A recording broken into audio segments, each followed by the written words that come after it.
আচ্ছা, তুমি তো শাহরুখের খুব বড় ফ্যান। হ্যাঁ তা তুমি তো শাহরুখের সঙ্গে দেখা করেছো, শাহরুখের বাড়ি গিয়েছিলে। হ্যাঁ।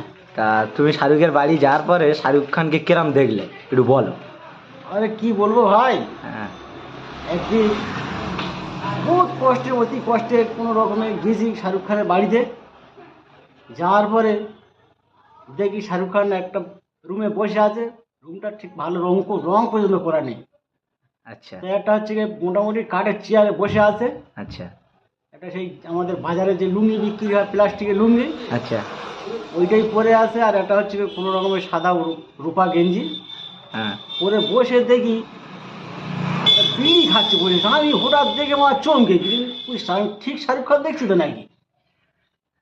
বলি ভালো করে দেখার পর বলি হ্যাঁ। তা বলি শাহরুখ ভাই ভালো আছো?